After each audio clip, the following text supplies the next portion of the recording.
Okay, so I just wanted to talk about this thumbnail really quickly because I thought I did a pretty good job with it, actually. I'm very proud of this thumbnail. This is the incomplete version, but I want to go through the layers and kind of explain what's going on with it and give some tips and stuff, I guess. I don't know. But basically, I started out with this, which is just a screenshot of the level. Let's see, can I get the screenshot? Right here, yeah. Here's the original screenshot of the level. Just took that, zoomed into it a little bit, put it a bit off center because boom, auto face. This is for the auto level, right? So I've got the auto face there, but it kind of like you zoom out a little bit and it kind of blends in with everything. I don't love it a huge amount. This is kind of a bit bland as well, a bit dark and muddy. So what I could do to make this stand out is I could take this, duplicate that, and then do a little trick that I do sometimes by blurring this like so. And then I can go back to this layer, increase the brush size, hardness down, and I'm going to want to go like 300 brush size probably. Yeah. And I can just go through and blur the background behind this guy while still keeping this in focus. So I do that sometimes. I didn't really want to do that here though, because I didn't think that would look too good. And I've got other ideas for how to do that. One of those being, boom, blending screen. So what you can do in Paint.net, that's the program I'm using, you can set the blend mode to additive. So normal is just this, which I have it set to a lower opacity. So that's just the gradient there. You can do that using the gradient tool, like so. I've set the opacity a little bit lower and additive blending. And so that makes it a bit more bright. And what blending also does is it brings up the black and kind of mellows out everything. It kind of, I mean, as the name suggests, it blends things together, right? So it blends together the background behind this guy a little bit more. You can see if I chuck him behind, it looks like it's part of the level a lot more, and it's like, kind of doesn't stand out as much. But if you put him above, you can see now he stands out a lot more when you like zoom out from that, right? Stands out from the background heaps, which I really, really like. I also went ahead and just to balance out so that this part isn't very dark, because at the moment, most of the focus is going on the auto level face just because that's what's brighter, right? It's what you look at first, which I like.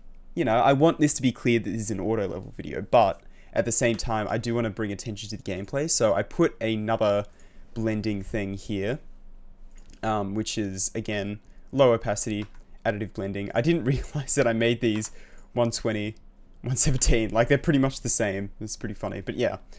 So if I put that above, it does make a difference because it doesn't really reach there. But yeah, once again, it's just there. You can kind of notice the difference. Balances out the colors a little bit nicer and makes the whole thing feel a lot better when you zoom out, right? It's really important to look at thumbnails from a more zoomed out perspective because that's probably how big people are going to see them on their phones, like on average, right?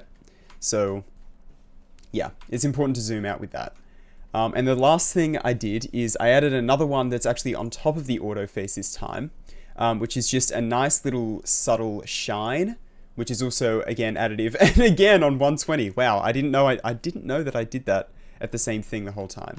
But that just makes it blend into the level a lot more. You can see if I put that above, it still looks decent, but I want it to feel like still as it's a cohesive part of it, right? So I just added this little bit of shine over the top. You can see the difference with that, which I like, which also helps to bring more attention to the auto face again.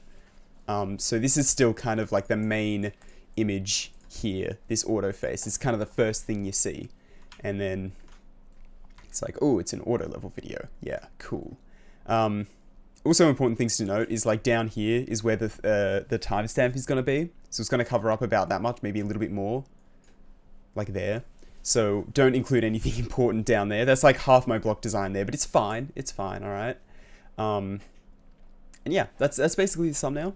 I thought it was kind of interesting using stuff with blending screens to like kind of separate the foreground main image and the background.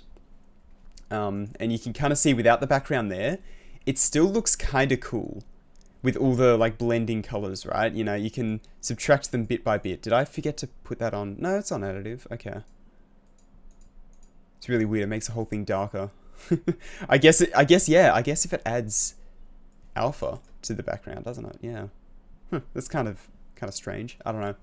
But yeah, so that's kind of like, that's kind of my process behind making this thumbnail, and I think it makes for a pretty appealing thumbnail. Again, I can take away all these layers of glow, and that's what it looks like. A bit dark, a bit muddy. This is what I would have done in the past, but I think adding these layers of glow makes it look a lot nicer, a lot more appealing to click on, which does actually help, I believe, because, you know, if you see a video that just looks appealing to click on, like it just looks more pleasing to the eye, you're more likely to click on it, right?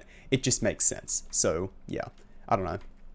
Just thought I kind of wanted to go through that because I thought it was interesting, and I hope you gained something from that. I don't know. Anyway, goodbye. I don't know. Second channel video. Woo!